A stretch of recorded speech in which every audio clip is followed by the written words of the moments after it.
Very quickly हम लोग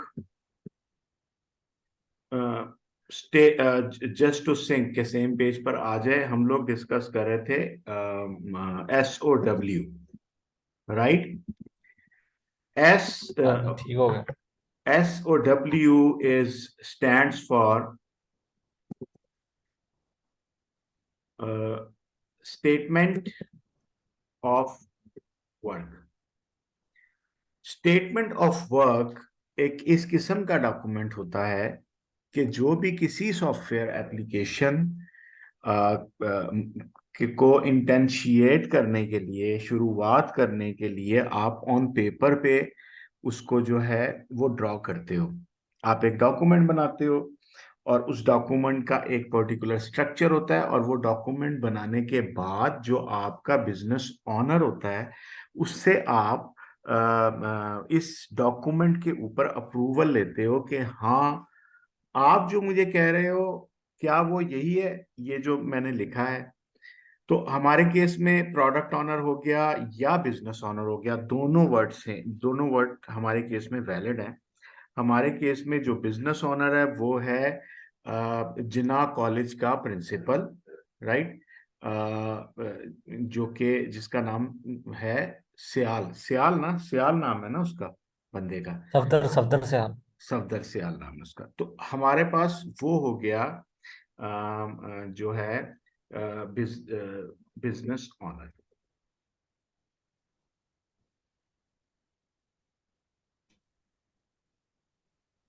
जिसका नाम है सफदर सियाल। अच्छा, ये मैं नाम इसलिए लिख रहा हूँ कि इनसे ना आप एक एक प्रोजेक्ट शुरू करने से पहले आप एक कम्युनिकेशन प्लान बनाते हो। कम्युनिकेशन प्लान ये तो चलो छोटी सी एप्लीकेशन है, और ये दूसरे एंड के ऊपर सिर्फ और सिर्फ एक शख्स है जिसका नाम है सफदर सियाल, जो कि ऑनर है, जो कि प्रिंसिपल है उस पर्टिकुलर कॉलेज का। और क्या कहते हैं, लेकिन इन सम ऑर्गेनाइजेशन आपका कम्युनिकेशन एक्सप्लेनेशन अलग अलग होती है। लाइक आपने इससे बिजनेस के बारे में पूछना है, इससे पैसों के बारे में पूछना, लाइक एक एक वो वैरायटी बनती है, but that is a separate story all together. हम अपने पॉइंट पे आते हैं कि बिजनेस ओनर हो गया सेपरेट से यार, और उसके लिए हमने एक डॉक्यूमेंट बनाना है, क्योंकि हम उससे बात करके समझ गए हैं कि उसको चाहिए क्या। तो उस डॉक्यूमेंट को कहेंगे SOW, और या स्टेटमेंट ऑफ वर्क। अच्छा, स्टेटमेंट ऑफ वर्क जो है उसको फंक्शनल स्पेसिफिक उसको रिक्वायरमेंट स्पेसिफिकेशन डॉक्यूमेंट भी कहा जाता था, अभी भी कहा जाता है, लेकिन ये बहुत रेयरली यूज होता है। SRS is software requirement specification, और इसके बाद होता था FS, फंक्शनल स्पेसिफिकेशन। अच्छा, software requirement specification, software requirement specification जो है वो स्टेटमेंट, वो equally likely statement of work की होती है, क्योंकि इसके अंदर आप ह्यूमन लैंग्वेज के अंदर अपनी जो रिक्वायरमेंट है वो ड्राइव कर लेते हो कि this is what the business is required, need to be done in order to make it automated. और ह्यूमन लैंग्वेज का लफ्ज मैंने इसलिए यूज किया कि इसके अंदर कोई भी टेक्निकल लैंग्वेजेस यूज नहीं होती, इसमें ह्यूमन लैंग्वेज यूज होती है कि आम बंदे को समझ आ जाए। वो ये ना हो कि उसके अंदर आपने फ्रेजेस लिखी हो सॉफ्टवेयर इंजीनियरिंग की, और वो उसके अंदर तो हाउएवर ये होता था। इसका जो लफ्जी मतलब है ना SRS डॉक्यूमेंट का, कि क्या बनाना है, राइट? व्हाट इज, इसकी डेफिनेशन अगर मैं छोटी से छोटी आपको बताऊं, what is need to be done. और फंक्शनल स्पेसिफिकेशन का जो लफ्जी मतलब होता है, how to how to do the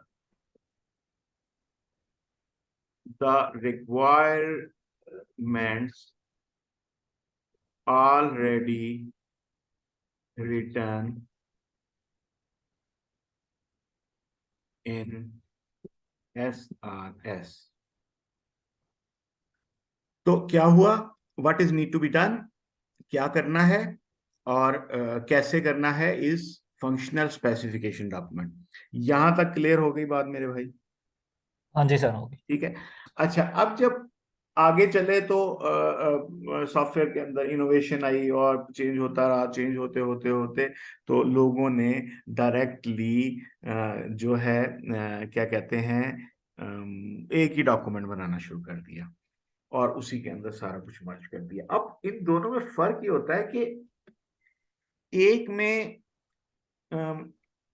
attributes और फंक्शनल लेवल की चीजें जो हैं वो लिखी होती हैं। लाइक ये फॉर्म होगा, जैसे हमारा है, जैसे हमारे केस के अंदर स्टूडेंट का फॉर्म होगा। स्टूडेंट के फॉर्म के अंदर ये वाली इंफॉर्मेशन होगी।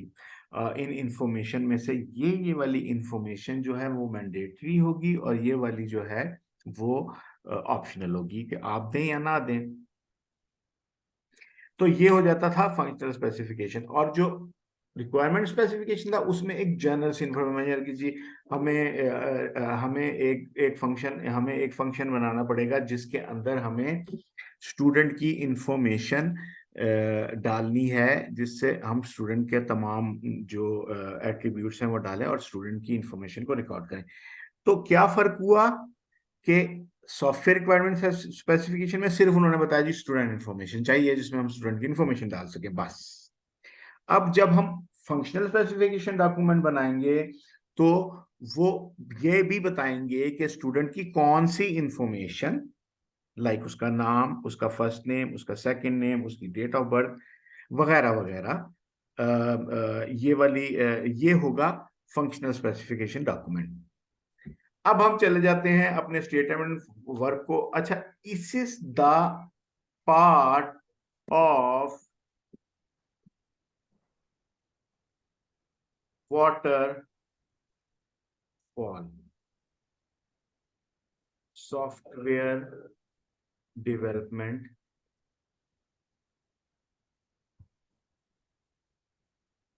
Waterfall software development life cycle.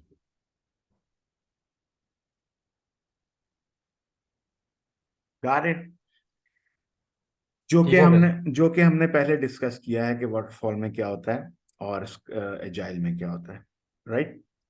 Waterfall में ये होता है कि हम सारी की सारी रिक्वायरमेंट जो है वो जाके अपने क्लाइंट से साइन ऑफ कराते हैं और एक डॉक्यूमेंट बनाते हैं, राइट? और एजाइल में होता है कि हम एक एक चीज लेते हैं कि स्टूडेंट की इंफॉर्मेशन ली, डेवलप की और जाके दिखाई और खत्म कर दिया। लेकिन जब भी हम, ये जरा बात थोड़ी सी समझने वाली है कि जब भी हम इस किस्म के सॉफ्टवेयर के पर काम करें जिसका हमने किसी को फिक्स रेट देना है, जैसे आप एज्यूम करो कि आपको इसके 20,000 रुपये मिलेंगे, ऐसे ही मैं एक बात कर रहा हूं, तो अब आप सारी जिंदगी इसको बनाते रहो तो फिर भी 20,000 मिलेंगे और जितने कम वक्त में बनाओगे फिर भी 20,000 मिलेंगे। तो इस केस के अंदर when ever you work for on a fix rate project, तो उसके अंदर आपको पहले स्टेप पर वाटरफॉल जो है development software development life cycle को अडॉप्ट करना करना चाहिए, ताकि आप एक दफा उससे ये साइन ऑफ ले लो कि भाई ये जो लिखा हुआ है यही होगा। इसके अलावा कुछ चाहिए तो अभी बता दो, वरना जब ये लॉक हो गया, हमने तुम्हें पैसे बता दिए, तो फिर इसमें एक भी जो है चेंज नहीं हो सकेगा।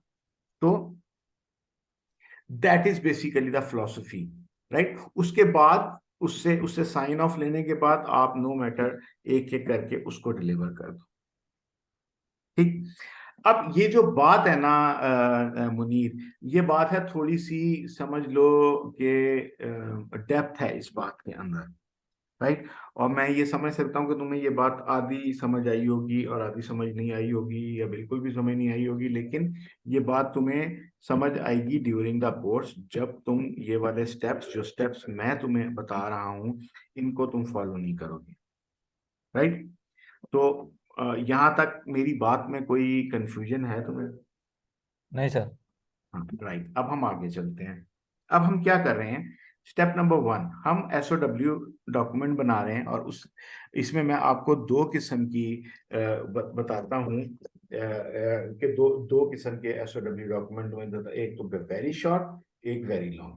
अब इसमें से हमने करना कौन सा है वो मैं तुम्हें बताऊंगा। अब एक तो ये हो गया,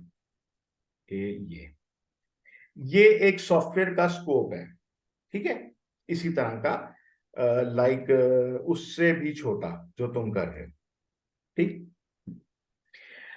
इसमें यह है कि the purpose of this software is catering the accommodation, मतलब थोड़ी सी 2-3 लाइनें लिखनी, ठीक। आप लिखोगे स्कूल के बारे में, और ये आ गए उसके फंक्शंस। ये स्कूल के लाइक उसमें एक जर्नल से स्कूल के सॉफ्टवेयर के अंदर कौन कौन से फंक्शंस होते हैं, कौन कौन से फॉर्म्स होते हैं, कौन कौन कौन सी रिपोर्ट्स होती हैं, और कौन कौन से वर्क फ्लोज होते हैं जो आपने बैकएंड के ऊपर क्या कहते हैं, मतलब बैकएंड के ऊपर डेवलप कर रहे होते हैं। क्योंकि कुछ चीजें तो नजर आ रही होती है ना, फॉर्म है, कुछ चीजें होती है जो आपने फॉर्म के पीछे एल्गोरिदम्स लिखे होते हैं, और आपने उसकी पूरी जो है वो वर्क फ्लोज लिखे होते हैं according to that particular business, right. तो अब एक तो ये आपको नजर आ रहा होगा format, which is the shorter one, जिसमें थोड़ी सी डेफिनेशन लिखी है और नीचे सिर्फ और सिर्फ फंक्शंस लिखे हैं, और इसमें ऑब्जेक्टिव लिखे हैं। ऑब्जेक्टिव में क्या है कि भाई इतने ज्यादा मैन्युफैक्चरिंग यूनिट हैं पाकिस्तान में जो कि इसकी टारगेट मार्केट होगी, और ये इस तरह का होगा डेस्कटॉप एप्लीकेशन में, मोटे मोटे पॉइंट्स लिखते हैं नीचे, ठीक है, और खत्म। आपके केस में ये वाला पेज भी नहीं होगा, इसके अंदर फाइनेंशियल लिखे हुए हैं और दूसरी चीजें लिखी हुई हैं। दूसरा जो हम करेंगे वो ये करेंगे, स्टेटमेंट ऑफ वर्क, ये इसका कवर पेज है। कंपनी नेम, आपकी कंपनी नेम आ जाएगा, उसने बोला, और ये एडिशनल है, ये डेट आप लिखेंगे। Project overview, project objective, objective में क्या, ओवरव्यू क्या है कि सिर्फ है कि इस पर्टिकुलर प्रोजेक्ट के बारे में इसमें थोड़ी सी इंग्लिश लिखी होती है और कुछ भी नहीं होती। जैसे आप स्कूल के बारे में करें तो आप स्कूल के बारे में थोड़ी बहुत जो है इधर डिस्क्रिप्शन लिखोगे। और दूसरी ऑब्जेक्टिव, ऑब्जेक्टिव के हम इस पर्टिकुलर प्रोजेक्ट से एक्सपेक्ट क्या कर रहे हैं, इसको करने के बाद हमें मिलेगा क्या, राइट। मतलब हमें जो चाहिए इस प्रोजेक्ट से वो, तो इसमें देखेगा कि यार इससे ये मिलेगा। फॉर एग्जांपल, फॉर डिजाइन और इस किस्म का जो है वो एक सेल्स रेवेन्यू जनरेट हो रहा है, बिल्ड अ हाईली फंक्शनल, मतलब इस तरह का, हम मतलब हमारे केस में ये ऑब्जेक्टिव थोड़े चेंज हो जाएंगे, लेकिन ऑब्जेक्टिव्स होंगे जितने भी होंगे, नंबर 1, नंबर 2, नंबर 3, नंबर 4। क्योंकि ये मैं आपको एक क्या कहते हैं, जो एक फॉर्मेट है प्रॉपर एसओडब्ल्यू का, which is standard in the world, वो मैं आपको दे रहा हूं। तो इसमें ये तमाम सेक्शंस होंगे। स्कोप, स्कोप में क्या होगा, स्कोप में वही होगा कि हमारे पास स्टूडेंट की इंफॉर्मेशन है, ऐसी इंफॉर्मेशन है, वैसी इंफॉर्मेशन है, हमने हमने हाजिरियां भी लगानी है, हमने पेरोल भी, जो वहां से सैलरियां भी, ये ऑब्जेक्टिव हैं। और क्या कहते हैं, स्टूडेंट से फीसें भी लेनी है, तो इस तरह की चीजें।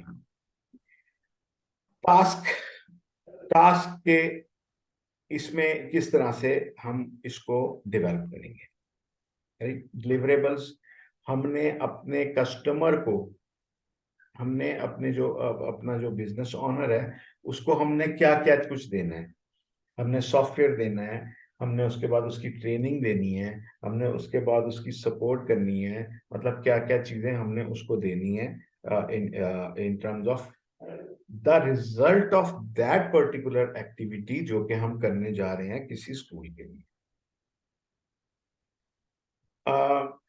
कंपोनेंट्स के आई मीन साथ में हमें उनको क्या ट्रेनिंग मटेरियल भी देना है या ट्रेनिंग वीडियोस देनी है, तो इस तरह की जो चीजें हैं वो भी इसमें यहाँ पे लिखते हैं।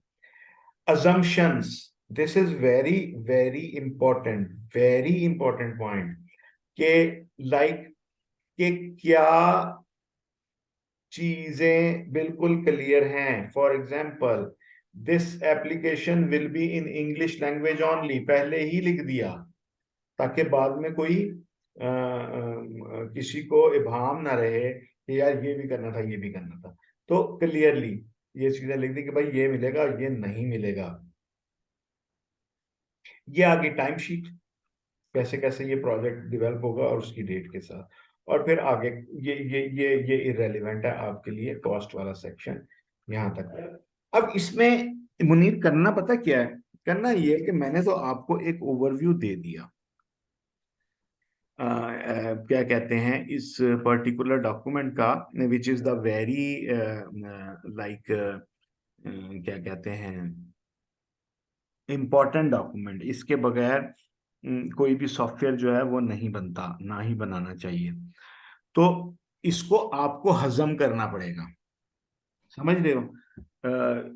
ये कोई वाहिद चीज है जो मैं आपको कह रहा हूं, जब से भी हम आपस में बात कर रहे हैं तो पहली दफा आपको कह रहा हूं कि इसको आपको रटना पड़ेगा, और ये वाहिद चीज है क्योंकि ये रटोगे तो समझ आएगी पूरी की पूरी। तो कि स्टेटमेंट ऑफ वर्क होता क्या है, स्टेटमेंट ऑफ वर्क का स्ट्रक्चर क्या होता है, स्टेटमेंट ऑफ वर्क में कौन कौन से पार्ट्स जो हैं वो अलग अलग करके लिखते हैं। तो ये वाली चीज, और इसी के ऊपर हम लोग अपना जो सॉफ्टवेयर का डॉक्यूमेंट है, इसी अंडरस्टैंडिंग के ऊपर हम जो है वो डेवलप करेंगे। यहाँ तक के लिए मुझे बताओ कोई क्वेश्चन है तो। नहीं सर, क्वेश्चन कोई नहीं, बस एक ही है। वो दूसरा ये है कि जब हम वेब एप्लीकेशन सर बनाते हैं, हम्म या उसके लिए हमें नेट की ज़रूरत होती है। अगर नेट ना हो तो वो चलेगी नहीं, क्योंकि वो वेब ब्राउज़र पे चलेगी। हम्म हम्म, हम्म, हम्म। तो क्या इन केस के सॉफ्टवेयर में भी ऐसा ही होता है कि इसमें भी हमें वो नेट की ज़रूरत पड़ती है? नहीं देखो, जो होती है ना वेब एप्लीकेशन, वो अब आप वेब एप्लीकेशन बनाओ और उसको इंटरनेट पे ना लेके जाओ। लाइक अपने पीसी पे चलाना है आपने बस, और कहीं पे भी नहीं चलानी, ठीक है। तो ठीक है। तो उसके लिए नेट की जरूरत नहीं होगी।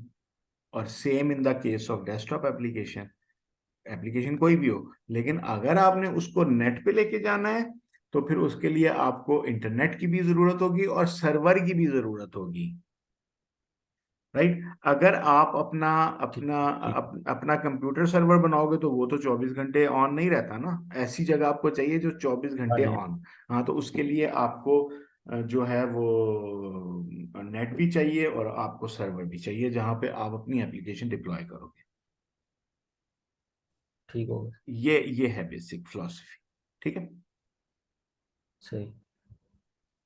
चलो ठीक है, फिर आज के लिए इतना ही करते हैं, और कल ये इसको कैरी ऑन करेंगे, और ये मैं आपको भेज दूंगा अभी, वहीं पे ही रख दूंगा उसी जगह पर। यार एक और चीज है, एक और चीज, अच्छा हो गया मुझे याद आ गया।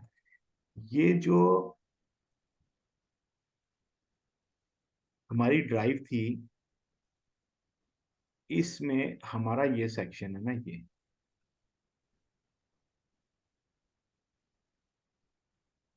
यहाँ पर हमने सारे के सारे लेक्चर्स और किए हुए हैं, क्या कहते हैं